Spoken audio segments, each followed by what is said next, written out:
kita boleh riak.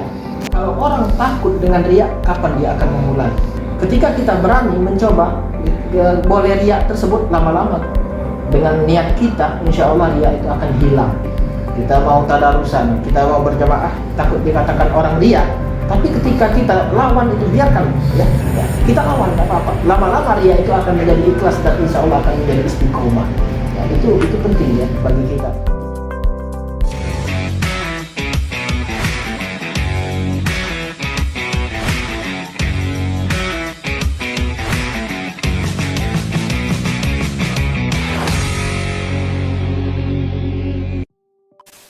Assalamualaikum warahmatullahi wabarakatuh.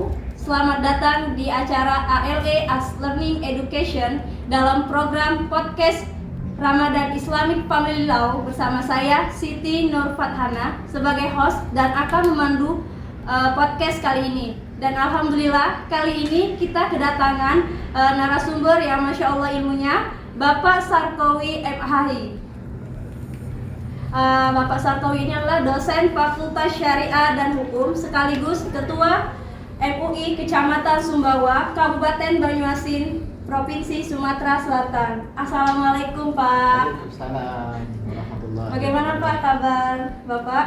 Alhamdulillah. Lancar Pak puasanya? Alhamdulillah. Begini Pak, kan kali ini podcast Ciket HK ini kan mengangkat tema mengenai matematika Ramadan Pak. Ya, yang kita tahu ya Pak, kalau matematika itu kan sebuah ilmu pasti. Dan Ramadan itu adalah sebuah bulan suci bagi umat Islam, umat Rasulullah, yang mana banyak sekali keberkahan yang hadir di dalam Ramadan itu. Nah, kira-kira Pak, ada kaitan apa sih antara matematika dan Ramadan itu? Assalamualaikum warahmatullahi wabarakatuh. Alhamdulillahirabbil alamin. Alhamdulillahilladzi ja'ala syahru Ramadan alladzi unzila fihi al-Qur'an hudan lin-nasi wa bayyinatin minal huda wal furqan. Al-ayah. Syukur alhamdulillah pada kesempatan siang hari ini kita dapat hadir bersama-sama dalam rangka kegiatan kajian di bulan Ramadan ini. Benaran alhamdulillah tema kita siang hari ini yaitu hitung-hitungan matematika Ramadan ya. Ketika kita berbicara masalah hitung-hitungan ini identik dengan matematik, ilmu yang pasti ya. Tapi kalau ketika kita di dalam Ramadan ini pasti ada yang namanya hitung-hitungan, itu ada istilahnya penambahan, ada pengurangan, bahkan ada pengalian, ada sama dengan dan juga ada pembagian. Itu adalah bisa kita kaitkan dengan hitung-hitungan Ramadan. Salah satunya pembagian Ramadan. Ketika kita membahas tentang pembagian Ramadan ini, Ramadan yang sangat luar biasa ya.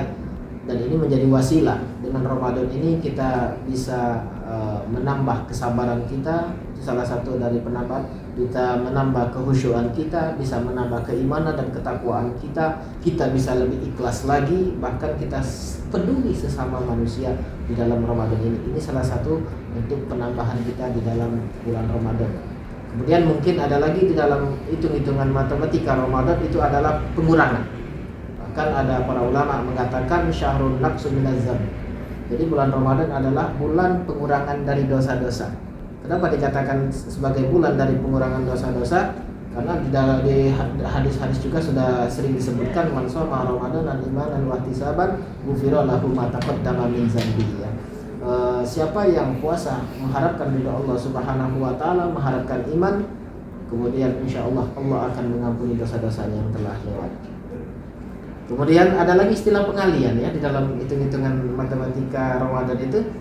Karena kalau kita kali-kalikan di dalam bulan Ramadan itu ada istilah keistimewaan Ramadan. Kemudian Allah melipat gandakan derajat pahala ketika orang itu berada di bulan Ramadan. Salah satu lipat gandakan.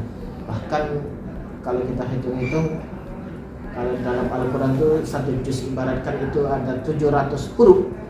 Ya, 700 huruf dalam satu juz, maka ketika orang itu membaca di dalam bulan Ramadan 700 melipat gandakan 10 saja. 700 kali 10 itu sudah berapa? Ya, luar biasa pahala yang dilipat gandakan oleh Allah Subhanahu wa taala. Jadi sangat luar biasa bulan Ramadan ini. Ya, ada tadi istilahnya dilipat gandakan, pahalanya juga ditinggikan derajatnya. Bahkan di bulan puasa ini bagi orang-orang yang mampu, dia ingin berlomba-lomba terus memperbanyak pahalanya. Salah satunya mereka menunaikan ibadah umroh di bulan puasa ini kalau mereka kemampuan. Kenapa? Karena mereka tahu mereka akan mengejar ibadah pahala, apalagi sholatnya 2 rakaat di Masjidil Haram di Mekah, itu luar biasa pahalanya kan. Jadi mereka berlomba-lomba, saking bulan puasa itu adalah bulan yang memang pelipat gandaan pahala kita. Bahkan ibadah-ibadah sunnah yang kita kerjakan ya, itu hampir mendekati pahalanya kewajib, walaupun statusnya tidak sampai kewajib. Jadi mereka terus berlomba-lomba untuk memperdalam itu, untuk perbanyak pahala itu, agar menjadi orang yang muttaqin gitu ya, bertakwa. Ya. Itu kalau kita melakukan hal kebaikan kita akan ditambah Pak ya. Nah terus Pak, bagaimana kita sebagai anak muda nih Pak ya, saya sendiri anak muda tuh cara agar hal-hal apa saja sih yang bisa kita lakukan di bulan Ramadan ini ya Pak, kegiatan apa saja gitu yang bisa menambah keberkahan kita dalam menjalankan ibadah puasa Ramadan ini Pak. Ya, terima kasih. Banyak sekali ya yang bisa kita lakukan di bulan Ramadan ini, baik itu yang sifatnya hablum minannas ataupun hablum minallah. Apalagi sekarang anak muda ya, anak muda punya potensi, punya inovasi di dalam IT, di dalam istilahnya untuk mengembangkan potensi diri, baik itu berhubungan dengan manusia ataupun langsung berhubungan dengan Allah Subhanahu wa taala. Salah satunya mereka bisa untuk memperbanyak ibadah pahala di bulan Ramadan ini, mereka mengadakan kegiatan-kegiatan yang sifatnya kepemudaan, contoh untuk melakukan tadarus rutin, baik itu di musola, dimanapun yang kira-kira bisa dilakukan secara bersama. Kemudian seperti saat ini, bisa juga kita di dalam bulan Ramadan ini banyak mengkaji, banyak mengaji. Mengaji itu tidak harus mengaji Al-Quran, mengkaji ilmu yang sifatnya ubudiyah, ya itu sama saja. Maka ini yang saya sangat salut itu ketika bulan Ramadan ini, anak-anak muda biasanya berlomba-lomba di kalangan pesantren khususnya, mereka berlomba-lomba ingin mengikuti pengajian pasaran. Nah, pengajian pasaran ini adalah salah satu nilai anak muda yang sifatnya hablum minallah, ibadah ini luar biasa. Bahkan mereka itu dari 1 Ramadan sudah siap. Bahkan mereka sampai pergi untuk mencari suatu guru hanya untuk mengaji pasaran di bulan Ramadan. Karena mereka tahu pahala di bulan Ramadan ini sangat banyak, luar biasa. Ada yang mereka mendatangi pesantren salaf, mereka mengaji kitab yang berbagai macam kitab dalam waktu 17 hari sampai nuzulul Quran, mereka harus khatam semua kitab. Dan ini mereka akan tahu ini adalah salah satu inovasi anak muda ya, anak-anak muda yang masih energi untuk melakukan ibadah yang sifatnya bermotivasi dirinya, memotivasi masyarakatnya. Oh ternyata di dalam bulan Ramadan ini banyak hal yang harus dilakukan ya. Tidak harus kita ngaji Al-Quran, tapi banyak sekali kegiatan-kegiatan yang sifatnya sosial juga ada.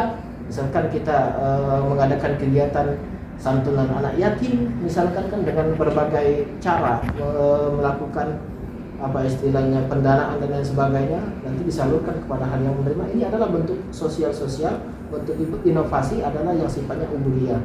Walaupun mungkin dari kacamata manusia itu bersifat keduniaan, tapi menurut kacamata akhirat Allah Subhanahu wa taala, asalkan diniati dengan ibadah, insya Allah itu bernilai ibadah. Oh, begitu Pak. Tapi kan kadang anak muda Pak, kadang anak muda tuh nggak mau, ada yang mau terlihat, ada yang takut omongan orang nih, kamu ini berbuat ini, takutnya riya nih. Nah gimana Pak cara menghapus asumsi seperti itu Pak, agar tidak terlihat ria, pikiran-pikiran seperti itu? Saya teringat dengan pesan Kiai Muhyiddin ya. Beliau adalah pengasuh pondok pesantren di Babagan Tua ini. Beliau pernah mengaji waktu itu kitab Suratul Nabi. Beliau mengatakan, kita boleh ria. Dia mengatakan di awal, kita boleh ria. Kalau orang takut dengan ria, kapan dia akan memulai? Dia beranggapan bahwa ria, berarti ketika kita takut dengan ria, seolah-olah kita tidak berani mencoba. Ketika kita berani mencoba, boleh ria tersebut lama-lama dengan niat kita, insya Allah ria itu akan hilang, dan itu bernilai kepada keikhlasan kita. Ya. Jadi kalau kita takut dengan ria, kita tidak akan berani mencoba. Kita mau ke masjid, kita mau tadarusan, kita mau berjamaah, takut dikatakan orang ria. Tapi ketika kita lawan itu, biarkan ya, lawan. Walaupun mungkin dalam hati kita tidak ria, walaupun orang melihat itu ria, ya, kita lawan, nggak apa-apa. Lama-lama ria itu akan menjadi ikhlas dan insya Allah akan menjadi istiqomah. Ya, itu penting ya bagi kita. Jadi dimanapun kita nantinya berada, tinggal, biarlah awal-awal dikatakan orang ria, tapi nanti insya Allah ria itu akan berubah menjadi ikhlas dan istiqomah. Akan melekat sendiri di Iya, diri kita insya Pak ya. Allah, iya. Terus Pak, kita kan anak muda, habis Ramadan ini kan, ketika Ramadan ini sudah usai, gimana sih potensi kita agar tetap istiqomah menjalankan hal-hal yang kita sudah lakukan di bulan Ramadan, kebaikan-kebaikan yang kita lakukan di Ramadan ini tetap kita jalankan istiqomah. Ya. Ramadan ini adalah salah satu syahrul tarbiyah atau syahrul riyadhah. Saya katakan bulan latihan dan bulan imtihan ya, latihan dan pelatihan. Kenapa dikatakan syahrul riyadhah, bulan latihan? Karena kita di bulan Ramadan ditempa. Kunci atau kesuksesan orang Ramadan itu, kesuksesan orang setelah Ramadan itu ya, kesuksesan di bulan Ramadan ini intinya bisa dilihat ketika setelah Ramadan ya. Makanya dikatakan bulan Ramadan itu syahrul riyadhah, bulan latihan. Kalau orang setelah Ramadan justru kegiatan ibadahnya justru merosot, bentuk sosialnya justru merosot pasca Ramadan, nah berarti dia belum, istilahnya apa ya, belum berhasil Ramadannya yang selama ditempa selama 1 bulan ini. Jadi intinya kesuksesan Ramadan itu setelah pasca Ramadan, itu yang menjadi tolak ukurnya. Bahkan karena orang-orang kan bulan puasa rajin ya, segala ibadah diikuti, kegiatan apapun diikuti. Tapi setelah Ramadan ini adalah mulai kendor lagi, nah berarti keberhasilan di dalam Ramadannya belum mencapai maksimalnya. Gitu Pak. Jadi pasca Ramadan itu yang bisa harus kita lihat seperti itu. Kadang kalau kita lihat nih Pak ya, kadang kalau misalnya awal-awal Ramadan nih, masjid biasanya penuh. Kalau misalnya mulai akhir Ramadan mulai sepi, itu gimana sih Pak cara menanggapi hal itu? Ya. Setiap Ramadan itu awal-awal mungkin masjid Perubahannya, kita kelihatan masih semarak, masih rame ya. Tapi lama-kelamaan 10 hari, 11 hari mulai masjid kita mulai maju ya. Artinya jamaah kita mulai sedikit. Bagaimana untuk mengantisipasinya supaya masjid kita, jamaah kita tetap istiqomah, tetap banyak? Ya, kita tidak bisa memaksakan, tapi paling tidak, kalau ini menurut pengalaman kita, bagaimana ketika di masjid itu paling tidak kita bisa berinovasi terhadap salah satunya petugas-petugas yang ada di masjid kita. Kita cari imam yang kelihatan enak, bacaannya bagus, tasbihnya bagus. Kemudian kita bisa juga libatkan anak-anak muda ini ya, anak-anak muda kita untuk kita berikan kesempatan, baik itu menjadi bilal, untuk menjadi azannya. Bahkan kita libatkan mereka kalau memang sudah kita anggap dia cukup dari segi bacaan, tajwid dan lain sebagainya, kita libatkan untuk menjadi imam. Dan ini menurut pengalaman saya alhamdulillah 12 tahun punya binaan santri saya selalu libatkan, walaupun saya hadir di situ ya, walaupun saya petugas, saya suruh mereka. Ini sebagai istilahnya memberi semangat. Jadi anak-anak muda khususnya dengan adanya istilahnya dilibatkan dalam kegiatan-kegiatan seperti itu, mereka akan semangat. Justru mereka akan berlomba-lomba untuk menciptakan, untuk mencari inovasi, untuk senantiasa belajar. Jadi mereka istilahnya terpakai di masyarakat. Tapi kalau kita lihat di masyarakat kita, ada orang itu kegiatan-kegiatan Ramadan, petugas-petugas sholat tarawih dan lain sebagainya, itu hanya orang-orang itu yang menurut pandangan kita, menurut pendengaran kita, mohon maaf, kualitasnya tidak terlalu menonjol ya. Dan inilah akan membuat orang akan jenuh. Dan juga seorang kita anak muda ini kita bisa melihat nantinya kita semua mungkin akan terjun di masyarakat. Kita lihat, oh ternyata kultur masyarakat kita ini beda, apalagi jamaah kita ini banyak kalangan anak muda.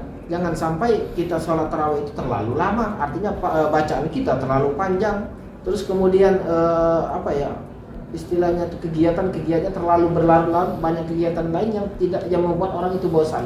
Nah, itu salah satu mungkin antisipasinya seperti itu.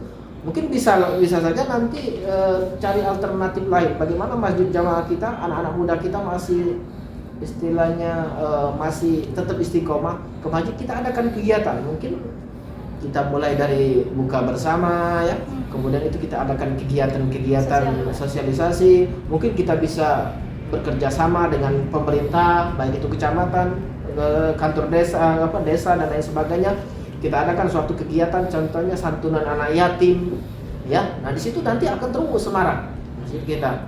Bahkan nanti setiap malam juga kita adakan tadarus yang sifatnya istilahnya apa ya, berkelanjutan sampai selesai khatam akhir Ramadan. Nah itu mungkin salah satu trik-trik yang mungkin harus kita lakukan, walaupun ini mungkin saya kira tidak seluruhnya berhasil, tapi paling tidak ini minimalisir bagaimana jamaah kita paling tidak tetap istiqomah. Banyak sekali yang bisa kita lakukan di Ramadan ini ya Pak.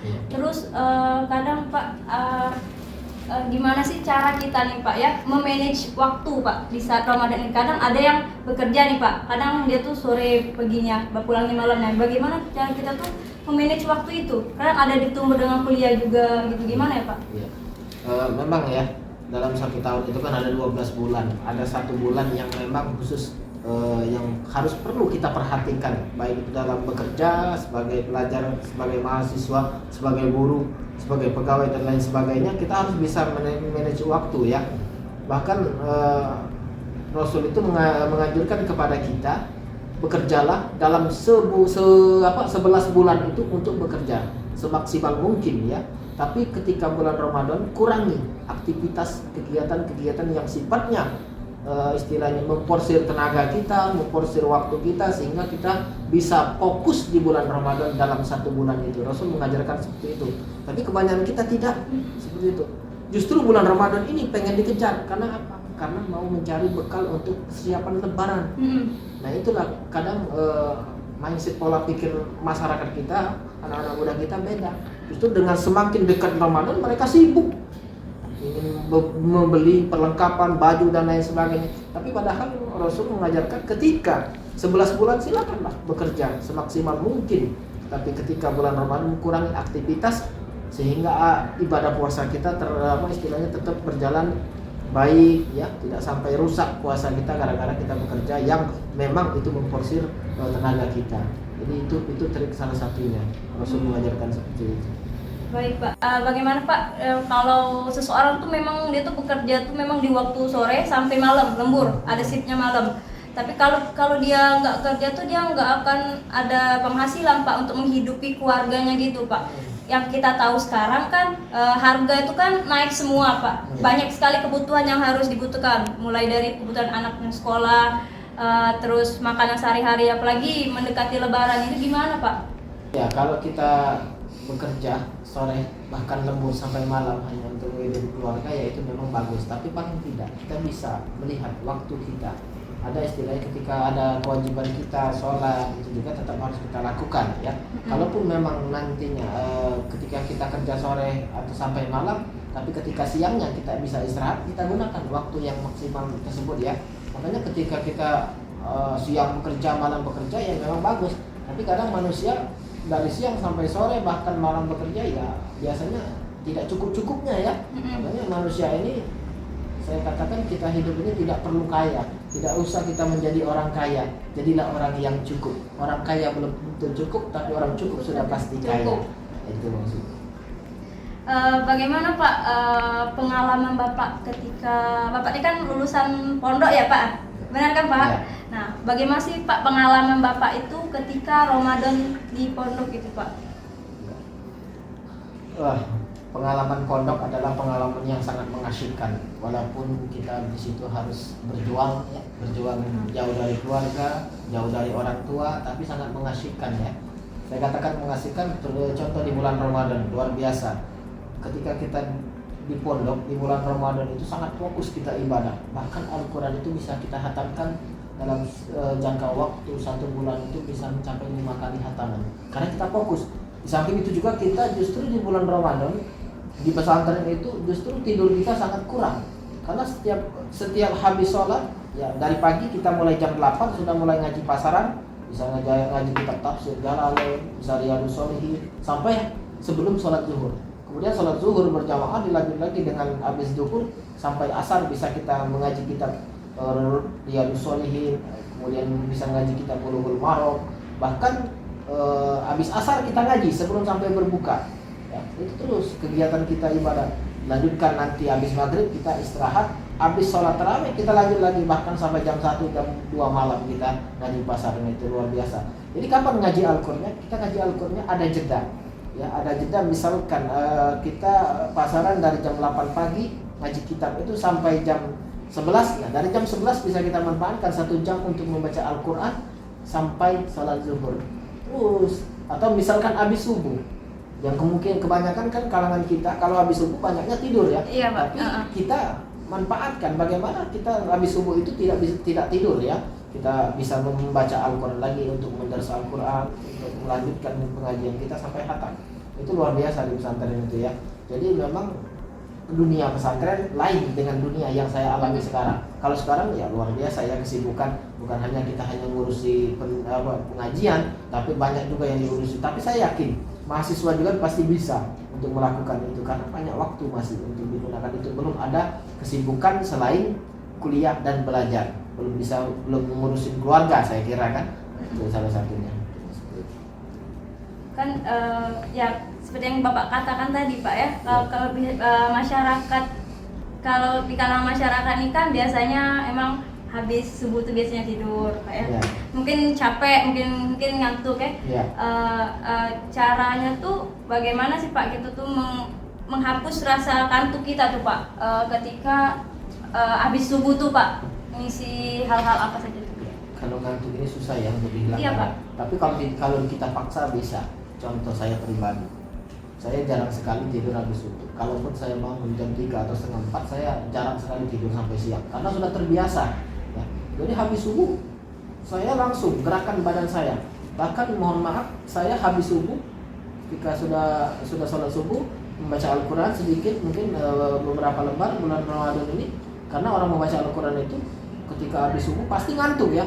Kemudian saya berangkat ke kebun. Karena kebenaran kebun saya tidak jauh dari situ. Kalau sudah di kebun tidak mungkin saya ngantuk lagi. Jam 7, setengah 8 saya pulang lagi untuk beraktivitas berikutnya. Itu yang saya lakukan. Tapi kalau misalkan kita habis subuh langsung kita paksakan ngantuk itu, saya yakin langsung teler di situ ya. Sampai jam berapa kita bangun karena kita sudah merasa ngantuk, sudah merasa capek karena aktivitas kita malam kita sangat banyak ya. Itu mungkin salah satu trik. Berarti kita tuh harus memaksa diri kita untuk melakukan kegiatan langsung Pak ya, jangan langsung tidur karena kadang memang ngantuk nggak bisa ditahan, tapi bisa kita lakukan dengan cara melakukan hal-hal aktivitas kita sebagaimana mestinya sebelum Ramadan. Biasanya kan kalau sebelum Ramadan kan kita biasanya bangun pagi langsung melakukan aktivitas. Kenapa? Ketika kita Ramadan kita malah habis subuh itu tidur kan, begitu. Inilah yang mungkin penyakit yang harus susah kita hilangkan. Tapi paling tidak kita harus lawan. Selagi kita bisa, kita harus lawan penyakit-penyakit yang seperti itu. Karena kebiasaan seperti itu bukan hanya di bulan Ramadan kadang-kadang. Kalau sudah kebiasaan seterusnya sampai tua takutnya ya. Jadi habit. Nah, jadi itu yang harus kita perhatikan. Terus kita beraktivitas. Kata orang itu kalau kita kebiasaan tidur habis subuh, rezeki kita dipetuk ayam. Ya memang benar. Orang sudah fantasius bersebaran di mana-mana, kita masih ada di situ kan. Nah, itu yang harus kita perhatikan. Kita harus lawan terus. Ketika kita lawan, insya Allah kita tetap istiqomah nantinya untuk melakukan aktivitas itu. Baik. Pak, mungkin itu saja Pak yang bisa kita bahas di podcast kali ini. Ya. Saya minta Bapak untuk closing statement Pak dari pembahasan yang telah Bapak bahas tadi, biar terus kita tuh ada harapan untuk anak-anak muda begitu Pak di bulan suci Ramadan ini ataupun setelah Ramadan ini berakhir Pak. Ya, terima kasih. Ya, dari pembicaraan kita siang hari ini tentunya banyak sekali yang harus kita ambil pelajaran ya untuk kalangan kita semua, untuk kalangan anak-anak mahasiswa tentunya dan juga anak-anak muda kita. Jadi Ramadan, hitung-hitungan Ramadan itu sebenarnya kita tidak elok juga kalau menghitung ibadah pahala kita ya semuanya. Berikanlah pahala kita ini, ibadah kita ini hanya kepada Allah Subhanahu wa taala. Masalah terima dan tidaknya itu wallahu a'lam urusan Allah Subhanahu wa taala. Karena kita ingat pernah Prof. Khalidi mengatakan kemarin pas seminar ya, kita ini surga dan neraka itu, kita ini istilah surga dan neraka itu hanya kasih sayangnya Allah ya. Ibadah kita sehari-hari kebaikan kita sehari-hari itu belum tentu diterima oleh Allah Subhanahu wa taala. Kalaupun diterima oleh Allah itu karena anugerah dan kasih sayang Allah. Dan untuk anak muda kita tentunya tetap semangat, ya, tetap istiqomah, tetap berinovatif untuk mengikuti kegiatan-kegiatan yang sifatnya positif, terutama tadarus Al-Quran, kemudian kajian-kajian, karena bulan Ramadan ini adalah bulan bertempah, syahrul riyadhah, bulan latihan. Kita di bulan Ramadan ditempa, dilatih bagaimana aplikasinya kita, tidak hanya di bulan Ramadan, pasca Ramadan pun kita harus tetap istiqomah melakukan kebaikan-kebaikan, ya. Yang mungkin ketika Ramadan kita sering membaca Al-Quran, nanti setelah Ramadan kita tetap praktekkan. Dan disitulah akan keberhasilan di bulan penempahan bulan riyadhah di bulan Ramadan ini. Itu saya rasa cukup. Mudah-mudahan ada hikmah dan manfaatnya untuk Amin. kita semua, ya. Karena bulan Ramadan yang masih tersisa ini teruslah kita manfaatkan. Mudah-mudahan nantinya bisa menambah keberkahan bagi kita semua, ya. Terima kasih Bapak Sarkowi MHI yang telah memberikan ilmu sharing pada podcast kali ini. Semoga apa yang Bapak sampaikan bermanfaat untuk semua orang, khususnya kami kalangan anak muda. Dan terima kasih juga Bapak telah bersedia menjadi narasumber kali ini. Mohon maaf Pak jika ada kesalahan kata maupun perbuatan yang mungkin menyinggung hati Bapak. Kepada Allah saya mohon ampun. Saya akhiri. Wassalamualaikum warahmatullahi wabarakatuh. Waalaikumsalam warahmatullahi wabarakatuh. Sampai jumpa di podcast Prilly selanjutnya teman-teman. Dah itu aja. Dadah.